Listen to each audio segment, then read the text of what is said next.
Salut! Bon, aujourd'hui, on se retrouve un peu en dehors du studio parce qu'on va faire un do-it-yourself un peu spécial. Je pense que vous avez été un peu, je crois que tout le monde d'ailleurs, a vu un jour ce genre de potion. Je vous montre. Ce genre de potion avec des peintures un peu métallisées.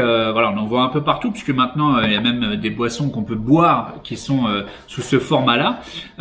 Donc, je vais pas vous faire un do-it-yourself pour comment faire une potion simple et bête. Je vais aller beaucoup plus loin que ça. Pourquoi? Parce que ce genre de potion a un problème. Et le problème, c'est celui-là.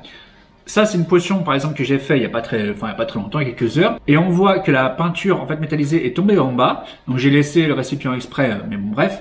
Et en fait, après, on voit l'eau en haut. Ce qui fait que, tant qu'on la mélange pas, eh bien, c'est pas joli. Donc, je vous donne l'exemple. Je vais la mélanger.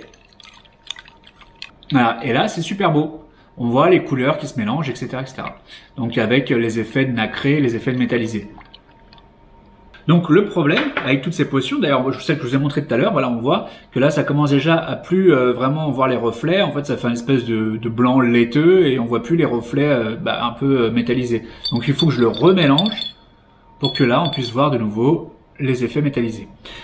Donc c'est ça qu'on va résoudre aujourd'hui avec ce do-it-yourself et on va vraiment utiliser plein de choses. Déjà, on va voir comment faire une belle potion, on va utiliser du cachet de cire, on va utiliser de la ficelle pour le faire un peu beau, des étiquettes et on va créer un socle qui va nous permettre justement de pallier à ce fameux problème de mélangeur.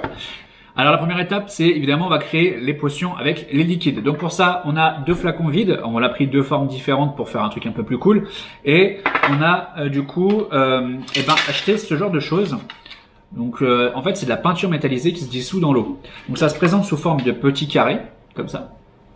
Et en fait, tu viens après avec un pinceau et de l'eau frotter et ça met du coup la peinture dorée dans de l'eau. Nous, évidemment, un peu feignant, ce qu'on a fait, c'est qu'on a mis directement le cube comme ça. Là, on l'a mis directement dans l'eau, on l'a laissé fondre et du coup, ça donne ça. D'ailleurs, je vous disais tout à l'heure que la peinture du coup tombait en bas. Bah là, on voit l'exemple. Là, ça tombe en bas et du coup, je vais le remélanger. Voilà. Et là, on voit voilà la peinture dorée qui est vraiment super belle d'ailleurs. Donc bon, c'est pas fait exprès, mais pour le coup, on va utiliser donc du rouge et du doré. Donc on va faire un socle de potion spécial Gryffondor. Et n'y voyez pas là une préférence. Hein. Alors pour ça, ce qu'on va faire, c'est qu'on va prélever un peu de doré, un petit peu de rouge, et du coup, on va les mettre dans ces deux fioles là. Allez, c'est parti.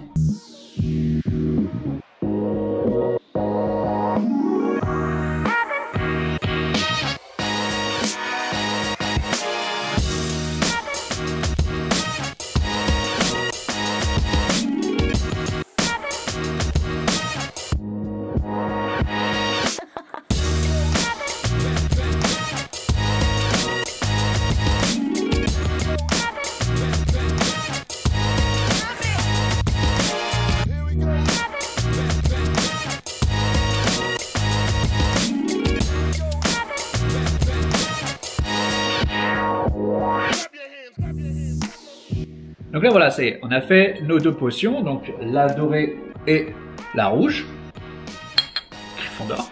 Et le problème qu'il y a, c'est comme je vous disais, c'est que ça se mélange pas. Donc pour ça, on va utiliser ceci. Ça ressemble à un tic-tac, mais ça ne l'est pas. En fait, ça s'appelle un agitateur de laboratoire. Lorsque on est en laboratoire et que du coup on veut mélanger des produits ou quoi, eh ben on utilise ceci. En fait, dedans il y a deux petits aimants et on le pose donc dans un flacon et en plus on prend le flacon, on le pose sur un socle qui du coup à l'intérieur a une centrifuge du coup magnétique qui va faire tourner ce petit agitateur. Le problème, c'est que bon ça coûte pas très cher, mais la centrifuge du coup magnétique coûte un bras. Je vous dis la vérité, ça coûte très très cher. Donc ça peut aller de 80 € à 3000 €, quoi. Ça coûte super cher. Le problème c'est que bon on fait un do-it-yourself petit budget, donc on va évidemment pas acheter une centrifuge magnétique, surtout qu'en plus il en faudrait deux vu qu'on a deux potions. Donc vous inquiétez pas, on va le fabriquer. Mais avant de le fabriquer, on va déjà mettre les agitateurs dans les potions et finir un peu le design des potions avec du coup une étiquette et un petit cachet de cire histoire de lui donner un petit peu de cachet.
Bon là on est clairement dans le genre de do-it-yourself qui prend beaucoup de temps à mettre en réalisation, puisque là on a fabriqué un circuit imprimé, et pour ça, et donc du coup on a utilisé un logiciel qui s'appelle Easy EDA, qui permet donc de pouvoir créer des schémas microélectroniques, et du coup avec ce logiciel là, donc je vous montre par exemple le schéma que j'ai réalisé pour créer ce fameux mélangeur de potions, et ensuite je vous montre la carte avec toutes les petites connexions qui vont se connecter à un Arduino, puisque l'Arduino Nano c'est le microcontrôleur que j'ai utilisé pour pouvoir piloter ce petit projet. Et ensuite voici la carte en 3D. Cette fois-ci on peut vraiment voir des deux côtés comment se cheminent tous les connectiques, et avec la magie du montage, eh bien voici à quoi ressemble le PCB. Donc le voici. Donc entre le moment où j'ai réalisé le schéma, où je l'ai envoyé à l'imprimeur et que je l'ai commandé, ça a pris quasiment 3 semaines. Mais voici donc le résultat. C'est vraiment délirant, quoi. C'est super bien fait, c'est hyper quali. C'est du travail de professionnel, quoi. Donc ça fait plaisir de faire un do it yourself avec un produit de cette qualité-là. Évidemment, je vous mets le fichier en pièce jointe directement en description. Vous pourrez le télécharger. Ou peut-être qu'on le mettra directement à disposition, directement des PCB comme ça, que vous pourrez prendre sur la boutique de la Plume de Poudlard, pourquoi pas, comme ça vous pourrez refaire le do-it-yourself chez vous, ou même carrément, peut-être qu'on fera des coffrets potions complets déjà montés, qu'on mettra en vente sur la boutique de la Plume de Poudlard, voilà, comme ça fera un peu d'argent pour l'association, pourquoi pas. En tout cas, nous on voulait tester justement de créer ce genre de PCB, pourquoi? Parce que on a plein de projets qui vont suivre, il n'y a pas que le mélangeur de potions. Le mélangeur de potions c'est la première étape parmi plusieurs autres, des projets complètement délirants, mais on voulait commencer petit, et pour le coup on est agréablement surpris parce que vous allez le voir, on va ensuite souder donc les composants, et c'est vraiment quali. Allez, c'est parti.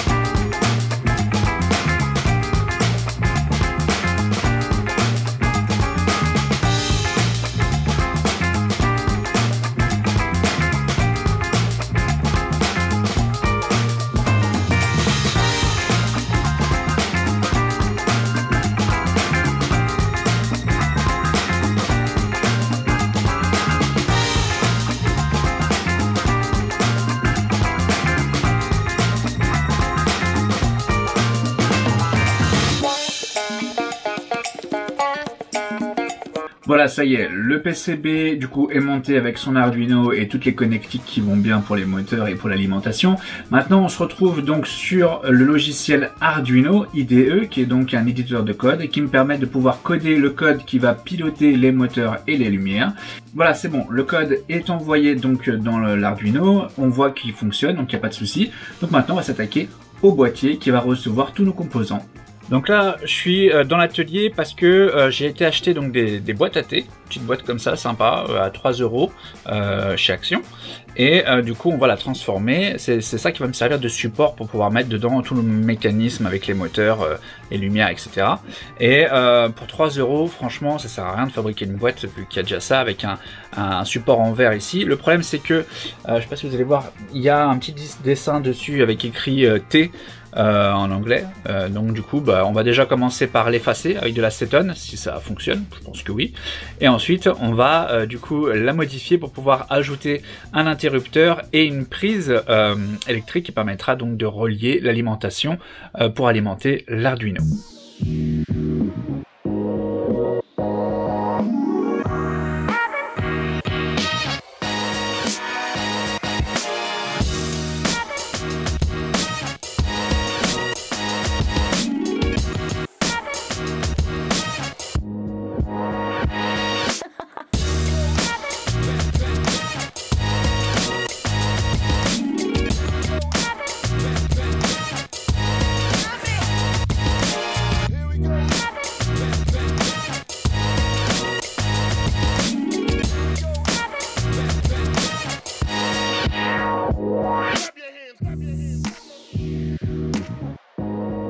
Maintenant, ce qu'il va falloir que je fasse, c'est peindre la glace qui est donc maintenant totalement transparente puisqu'on a enlevé le motif. Et donc pour ça, bon, je me suis improvisé une petite cabine à peinture avec un carton, un truc un peu rapide. Et on va peindre avec de la peinture noire mat, tout simplement. Et on va laisser donc 2 cercles au milieu pour pouvoir faire en sorte que la lumière passe par le dessous, en fait, tout simplement. Je vous montre ça. Bon, on voit pas grand chose parce qu'il n'y a pas de lumière, mais en gros, voilà, c'est ça.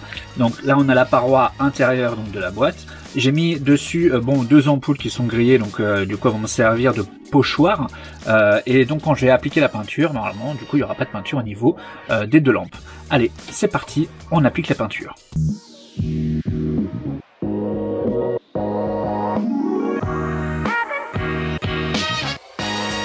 Bon, en attendant que la peinture sèche, ce qu'on va faire, c'est qu'on va designer sur Fusion 360 les petits éléments en 3D dont nous aurons besoin justement pour le mélangeur de potions. Donc ça va être les supports pour le moteur. Je vais vous montrer un peu le moteur à quoi il ressemble. Donc on va utiliser ces petits moteurs avec des pignons qui permettent de faire en sorte que la rotation de l'axe soit réduite par rapport au moteur initial. Donc là, si je dis pas de bêtises, je crois que c'est du 120 RPM. Donc ça veut dire 120 tours par minute, donc ça veut dire 2 tours par seconde. C'est pas extrêmement rapide, mais bon, je pense que ça devrait faire l'affaire. Donc ce qu'il va falloir qu'on fasse, c'est donc un socle pour pouvoir mettre ce moteur là et le fixer correctement, donc et à la bonne hauteur puisque le boîtier il est assez large. Et ensuite on va également créer un petit support au-dessus où on va pouvoir mettre les aimants et qui permettront donc de tourner sur le moteur. Allez, c'est parti.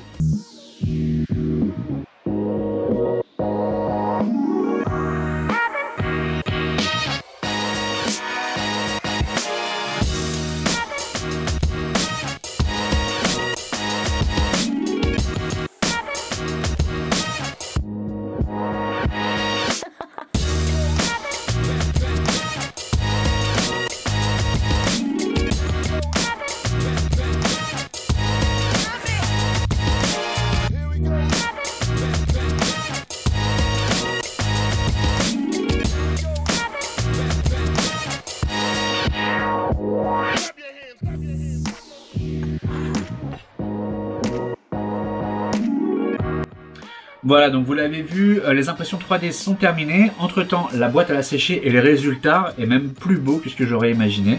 On dirait que c'est fait exprès. En fait, comme j'ai peint de l'intérieur, du coup ça fait une couche brillante et on voit justement voilà les 2 trous qui vont laisser passer la lumière et où les potions du coup viendront se positionner.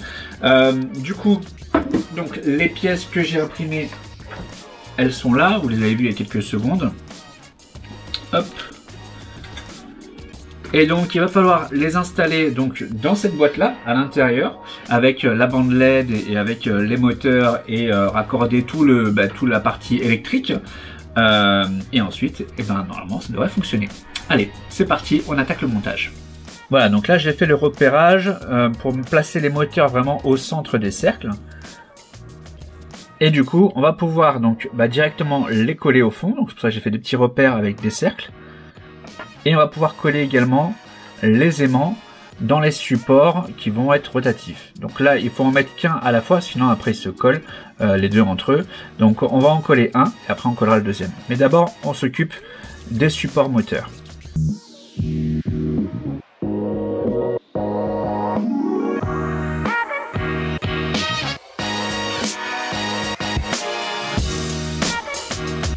Maintenant que tout ça c'est collé, on va pouvoir s'occuper donc de mettre en place toute la partie électronique et donc de souder le PCB à tous les composants, donc aux alimentations et aux moteurs.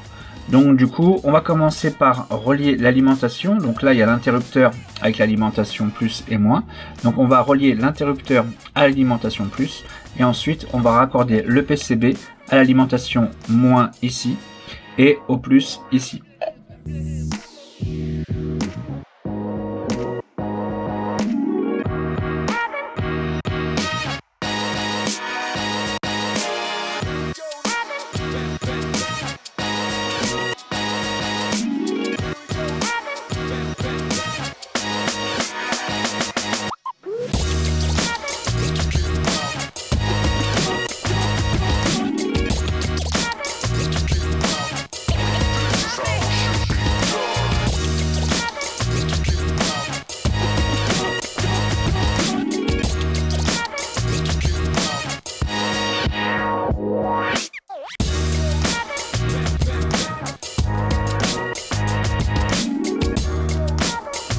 Voilà, ça y est, ce do it yourself du coup est terminé. Alors faut que je vous raconte quand même quelque chose. Ce projet, je l'ai commencé il y a quasiment un mois, donc de créer justement ce mélangeur de potions. Et vous voyez en fait, ça a pris énormément de temps. Ce qui est drôle, c'est que vous le savez pas, évidemment que ça a pris du temps, mais l'équipe de la Plume de Poudlard, je leur partageais à chaque fois les avancées. Alors voilà, j'ai fait ci, j'ai fait ça, ça fonctionne pas, ça j'ai dû recommencer. Entre temps, il y a eu plein de prototypes qui n'ont pas marché avec les mélangeurs de potions parce que il y a différentes problématiques rencontrées, sans rentrer trop dans le détail. Et l'équipe de la Plume de Poudlard se posait la question, mais est-ce que cette vidéo va sortir un jour ou pas quoi? Et finalement, voilà, c'est fait. On est vraiment très satisfait, puisque de toute façon, si on n'était pas satisfait, on n'aurait pas sorti la vidéo. Et c'est de bon augure pour la suite, puisque les projets qui vont arriver derrière grâce à ça vont être énormes. Donc si ça t'a plu, que t'as passé un bon moment sur cette vidéo, où t'as appris pas mal de trucs super cool, n'hésite pas à mettre un petit pouce vers le haut, à mettre un petit commentaire, ça aide au référencement de la chaîne. C'est con de le répéter, mais c'est vrai en fait finalement. Et c'est comme ça que tu peux nous soutenir en fait dans notre travail. Donc comme je vous le disais à un moment dans la vidéo, les PCB comme ceci, vous pourrez les retrouver sûrement sur la boutique de la Plume de Poudlard, on va les mettre à disposition. Et peut-être que voilà, on va mettre également des mélangeurs de potions finaux, enfin finaliser le projet complètement terminé avec les potions en vente sur la Plume de Poudlard pour ceux qui ont envie d'en avoir un mais qui ne se sentent pas d'attaque pour pouvoir le réaliser eux-mêmes. Et ben voilà, du coup on va mettre en place justement la possibilité de pouvoir l'acheter directement sur la boutique de la Plume de Poudlard. Voilà, merci d'avoir visionné cette vidéo, on se donne rendez-vous dans la prochaine vidéo de la Plume de Poudlard, soit un do it yourself ou soit une autre, on ne sait pas encore. En tout cas, je vous donne rendez-vous dans cette prochaine vidéo et en attendant surtout, n'oubliez pas, restez magique.